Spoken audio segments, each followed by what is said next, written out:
दर्शकों, भारतवर्ष में जन्मपत्री बनाने वाले लोग आपको हर गांव, शहर और नगर में मिल जाएंगे, लेकिन जन्मपत्री के लेख लिखने वाले से भी बड़ा समर्थ तो वो है जो उस लेख के साथ साथ किस्मत को भी बदल दे। लेकिन इस बात को बहुत से लोग नहीं मानते। यहाँ तक कि कुछ धर्मगुरु यह भी कहते हैं कि कर्मों के अनुसार व्यक्ति को फल मिलता है, उसे कोई नहीं बदल सकता। लेकिन वर्तमान में कर्म फल भी बदला है और जन्म पत्री के लेख भी। ये अनोखी घटना घटी है मांगे राम जी के साथ, जो कि सहारनपुर उत्तर प्रदेश में रहते हैं। उनकी बच्ची को जन्म पत्री बनाने वाले ने कह दिया था कि ये 8 से 9 साल तक बीमार रहेगी, और इसके बाद फिर डॉक्टर ने भी वही बात कही कि 9 साल तक बच्ची बीमार रहेगी। इसी बीच मांगे राम जी ने तत्वदर्शी संत रामपाल जी महाराज के सत्संग सुनने प्रारंभ किए हुए थे। तभी इन्होंने विचार किया कि जब पूर्ण ज्ञान है और पूर्ण संत है तो क्यों न नाम दीक्षा ले ली जाए। लेकिन आप हैरान हो जाएंगे कि संत रामपाल जी महाराज से नाम दीक्षा लेते ही बेटी की बीमारी ठीक हुई और अन्य लाभ भी मिले। 2017 में इन्हें एक पुत्र की भी प्राप्ति हुई और अद्वितीय चमत्कार हुए। सुनिए मांगे राम जी की भाव विभोर कर देने वाली जीवन कहानी, उनकी अपनी जुबानी। नमस्कार सर। नमस्कार सर। क्या नाम है सर आपका? सर मेरा नाम मांगे राम दास है। कहाँ से आए हैं आप? सर मैं जिला सहारनपुर उत्तर प्रदेश से आया हूँ। सर संत रामपाल जी महाराज से आपने नाम दीक्षा कब ली? सर मैं संत रामपाल जी महाराज से नाम दीक्षा 11 जून 2014 को ली। सर संत रामपाल जी महाराज से नाम दीक्षा लेने से पहले आप कोई भक्ति साधना भी करते होंगे? जी सर। सर मैं जो हिंदू धर्म के अनुसार परंपरागत पूजाएं होती थी, देवी मंदिर पर जाना या और अन्य साधनाएं, और एक गुरु भी बना रखे थे सर, जो जिनका नाम संतोष जी महाराज था, जो नागा बाबा थे हरिद्वार के। उनके द्वारा बताई गई वो महामृत्युंजय पाठ का जाप करवाते थे और यज्ञ करते थे। और वो कहते थे कि जो यज्ञ हम करवा रहे हैं इनसे आपके घर में कोई 7 पीढ़ी तक भी अकाल मृत्यु नहीं हो सकती। तो सर उनके द्वारा बताई गई साधना करने से 2009 में मेरी माता जी का करंट लगने से अकाल मृत्यु हो गई। और मैं इसके बारे में उनसे बात करी कि महाराज जी ये ऐसे ऐसे क्यों हुआ, तो उन्होंने मतलब इधर उधर की बात बताई, लेकिन कोई स्पष्ट जवाब नहीं दिया। तो सर 2009 में संतोष जी महाराज से मतलब मन हट गया मेरा। और फिर देवी देवताओं की भक्ति फिर भी हम करते रहते थे। हमारे यहाँ साकुमरी देवी है, वहाँ पर तो पहले से भी जाते रहते थे और फिर भी जाते रहते थे। लेकिन और मैं 2 बार अमरनाथ यात्रा भी गया हूँ सर, जो बहुत ही कठिन पहाड़ी और दुर्गम रास्ता है, लेकिन वहाँ भी गया हूँ मैं। और सर मतलब वहाँ भी जाते जाते मेरा मन फिर भी लगता नहीं था, क्योंकि मैं देखा एक काली मंदिर है देहरादून रोड पे, वहाँ पे जाते हुए एक हमारे यहाँ से एक ट्रॉली जा रही थी, नज़दीकी गांव है, उसमें ट्रॉली पलटने से 9 व्यक्तियों की मृत्यु हो गई। तो मुझे लगता था यार देवी देवताओं पे भी जो जा रहे हैं वहाँ भक्ति कर रहे हैं, फिर भी उनके साथ ऐसा हो रहा, तो यहाँ भगवान नहीं है, क्योंकि अगर भगवान हो तो उनकी रक्षा होनी चाहिए। तो ये जो ऐसी बातें थी मुझे विचलित करती थी। जैसे आपने बताया कि आप देवी देवताओं की भक्ति करते थे, संतोष जी महाराज की भी भक्ति की, वहां से आपका मन हटा तो दोबारा देवी देवताओं की भक्ति करने लगे। आप अमरनाथ की यात्रा के लिए भी गए। इसके बाद आप संत रामपाल जी महाराज की शरण में आए। तो संत रामपाल जी महाराज का आपको कैसे पता लगा? सर संत रामपाल जी महाराज के बारे में तो सबसे पहले मुझे 2006 में पता चला था। मैं आर्मी में नौकरी करता था और मैं अंबाला से हरियाणा रोडवेज में चंडीगढ़ के लिए मतलब बैठा। तो जब मैं पिछली सीट वहाँ पर खाली थी तो मैं पिछली सीट पर बैठ गया। तो मेरे पास ही कुछ दूरी बस चलने के बाद एक कंडक्टर और एक आदमी और आकर के बैठे। 28 जुलाई की बात है, 2006 की है। तो वो आपस में चर्चा कर रहे थे कि भाई संत रामपाल जी महाराज जो थे और वो जेल में चले गए। तो मैं उनकी बातें सुन रहा था। उन्होंने यहाँ तक भी बताया कि उनके आश्रम में पता नहीं क्या चीज़ है और वो क्या करते हैं, और वो ऐसा जो एक बार चला जाए तो वो दोबारा मतलब उनके पास चक्कर काटने लगता है। एक आदमी गया था, उन्होंने एक अपना प्रसाद लेकर के भैंस को खिला दिया और वो भैंस आश्रम के चक्कर काटती रही। तो मैं मतलब बड़ी गहराई से सुन रहा था उनकी बातें। तो मेरे मन में भी ऐसा हो रहा था कि मुझे भी एक बार तो कम से कम जाकर देखना चाहिए संत रामपाल जी महाराज के, कि आखिर है क्या। मैं प्रसाद खाऊंगा नहीं कि कोई वो जादू ना कर दे कोई। तो फिर मैं उनसे जब वो चर्चा करते तो मैं पूछ लिया कि भाई ये संत रामपाल जी आखिर हैं कौन, क्योंकि हमने सुना नहीं कभी उनके बारे में। तो कहने लगे कि भाई ये हरियाणा में है, इनका बाहर कहीं प्रचार नहीं है, अभी हरियाणा में है और ये अब तो जेल में चले गए। तो मेरी एक नकारात्मक सोच मतलब उत्पन्न हुई मेरे अंदर कि भाई इसका मतलब कोई संतों पे कोई विश्वास नहीं है। तो सर मैं चला गया, फिर तो ड्यूटी चला गया, और उसके बाद कोई पता नहीं। फिर 2011 के लगभग मेरे पर कुछ ऐसी आपत्तियां आनी शुरू हुई कि मैं बिल्कुल परेशान होता चला गया। मेरे पे मतलब ऐसा था कि जितना भी पैसा मैं कर रहा था वो लगभग पता ही नहीं चलता था, कुछ बीमारियां होनी शुरू हो गई। और 2013 में जब मैं पेंशन आया तो मुझे खुद इतनी भयंकर बीमारी हुई, नमूनिया हो गया, मेरा बचना तक मुश्किल हो गया। तो मैं ठीक हुआ तो फिर भगतमती थी, उसको डेंगू हो गया, फिर वो हॉस्पिटल में, एक हॉस्पिटल में एडमिट किया, उन्होंने जवाब दे दिया कि जोली ग्रांट ले जाओ। फिर खैर तारावती हॉस्पिटल था, मैं वहाँ बात किया, उन्होंने कहा कि हाँ प्लेटलेट्स लग जाएंगी इसको और आप ले आओ। तो वहाँ जा कर के कई दिन एडमिट रहने के बाद उसकी जान बची। फिर मेरी 2 लड़कियाँ थी, क्योंकि बच्चे भी काफ़ी दिनों में हुए थे, 11-12 साल बाद। तो जो छोटी लड़की थी, मैं लगभग भाई की 2 बच्चों की और अपने 2 बच्चों की जन्म कुंडलियाँ बनवाई थी। एक पंडित जी थे वहीं पर ऋषिकेश के, हमारे साथ ही थे, फौज में ड्यूटी पे। तो उन्होंने छोटे वाली लड़की के बारे में, लगभग उनकी भविष्यवाणियाँ सटीक थी बिल्कुल, लेकिन उपाय कोई नहीं था उनके पास, केवल वो भविष्यवाणियाँ करते थे। तो उन्होंने बताया था छोटी लड़की के बारे में, कुंडली में लिखा था कि भाई इसको जन्म से लेकर के 8 वर्ष तक ये गंभीर रोग से पीड़ित रहेगी। तो जो छोटे वाली लड़की थी, जब मैं पेंशन आया 12 में, मतलब वो जन्म हुआ उसका, और 12 में ही पहले वो बीमार हो गई। पहले उसको बुखार आया, बुखार आने के बाद कुछ समझ में आया, गाँव से दवाई दिलाई तो कोई नहीं हुआ, पैरासीटामोल सिरप भी दिया था और भी दिया था। तो उनको रात को इतने तेज बुखार था कि उसको दौरा पड़ गया, और दौरे में हाथ पैर मुड़ गए उसके। और कुछ देर बाद मतलब जब होश आई उसको, तो हम, लेकिन बुखार फिर भी नहीं टूटा उसका। तो अगले दिन हम डॉक्टर स्वर्णजीत है सहारनपुर में, वहाँ लेकर गए। डॉक्टर साहब को बात बताई, उन्होंने कहा कि भाई पहली बार हुआ ऐसा दौरा पड़ा? मैं कहा जी हाँ पहली बार हुआ है। तो उन्होंने कहा कि भाई ये बहुत गंभीर समस्या है इसको, और आप ऐसा करना, उन्होंने दवाई लिखता हूँ और ये गोली जो है वो मुझे दिखाना, और ये गोली एक बताई कि ये हमेशा साथ में रखना, कि दोबारा ऐसा नहीं होना चाहिए, कुछ भी हो सकता है नहीं तो। मैं कहा जी ठीक है। फिर उसका बुखार फिर भी ना टूटा, तो अगले दिन हम गए तो उन्होंने कहा एडमिट करना पड़ेगा। एडमिट किया, लगभग 4-5 दिन एडमिट रही। तो उसको जब नॉर्मल हुआ कुछ तो घर ले आए हम।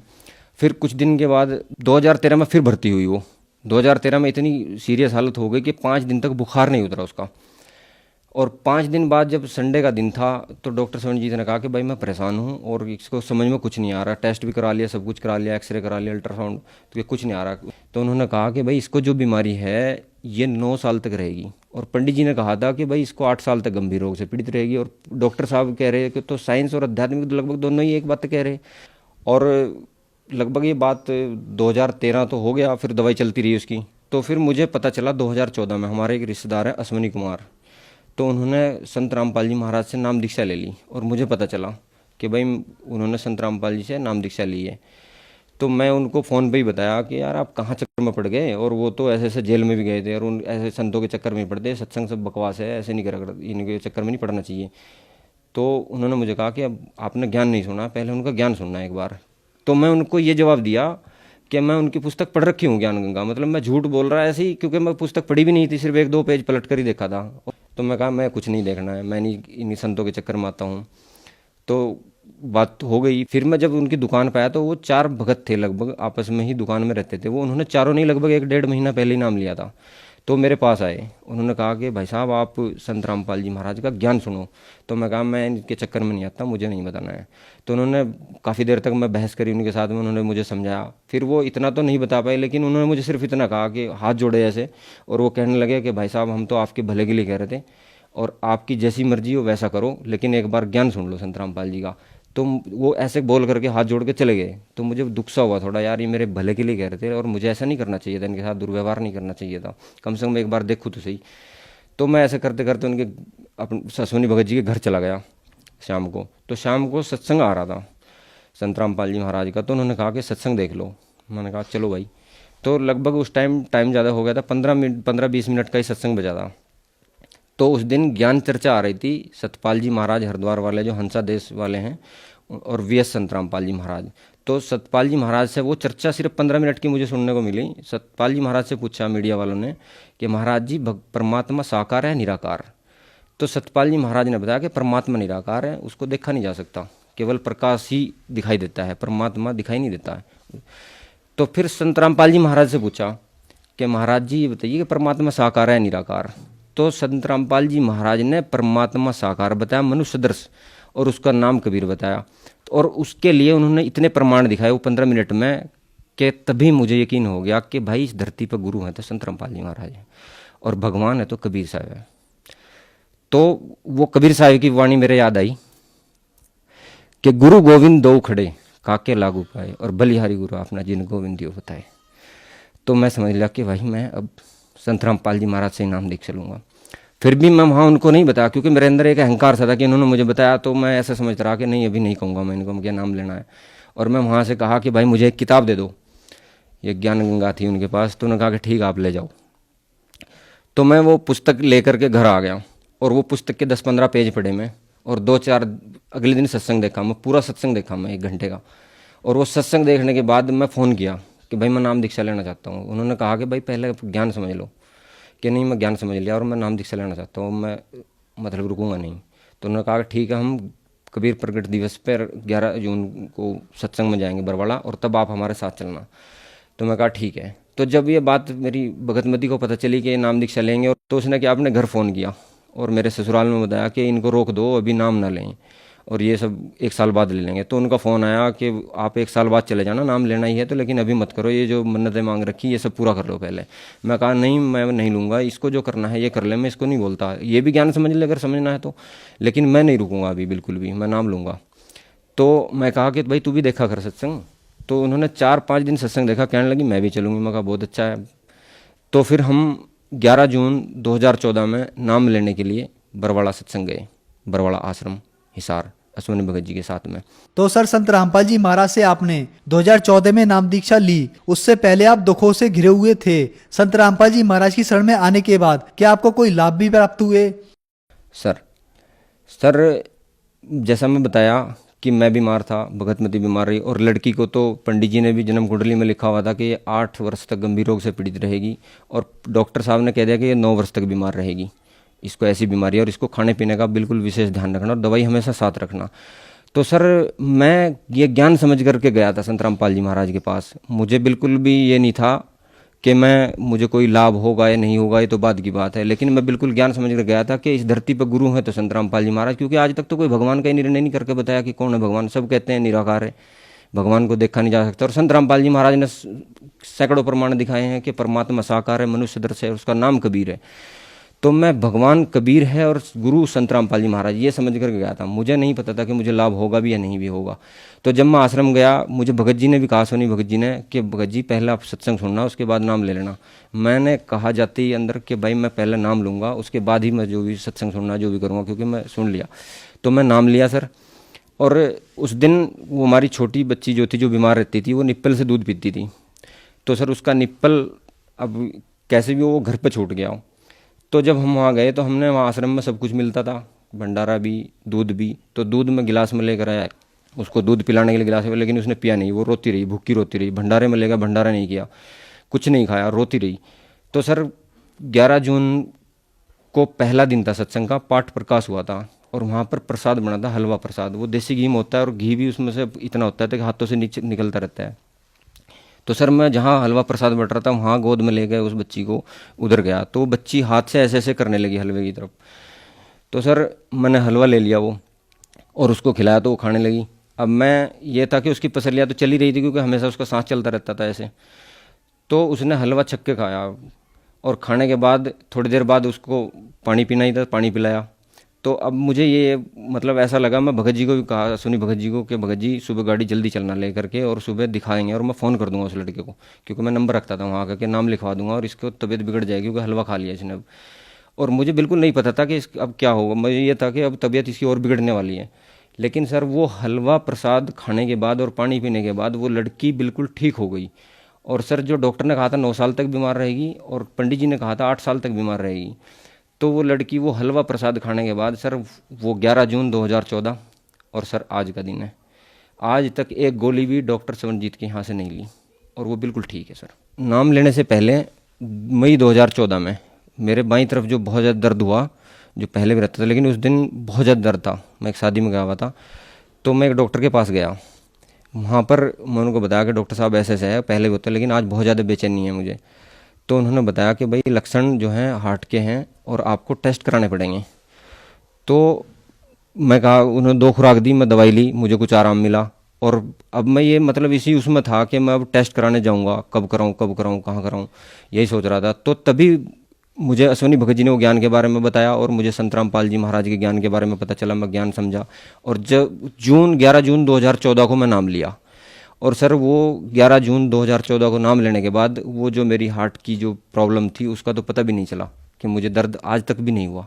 और सर संत रामपाल जी महाराज से नाम लेने के बाद और भी आर्थिक लाभ बहुत हुए, और मेरे यहाँ 2 बेटियाँ थी। मुझे इच्छा किसी चीज़ की नहीं है सर, क्योंकि ज्ञान समझ लेने के बाद मुझे कोई वो नहीं, लेकिन परमात्मा कहते हैं कि ये तो सब यहाँ के लाभ तो रुंगा में मिलेंगे। तो एक बेटा भी संत रामपाल जी महाराज की दया से 2017 में हुआ। तो सर संत रामपाल जी महाराज से नाम दीक्षा लेने के बाद आपकी जो परेशानियां थीं वो दूर हुई। तो जो जन समुदाय आज आपको देख रहा है, आप उन्हें क्या संदेश देना चाहेंगे?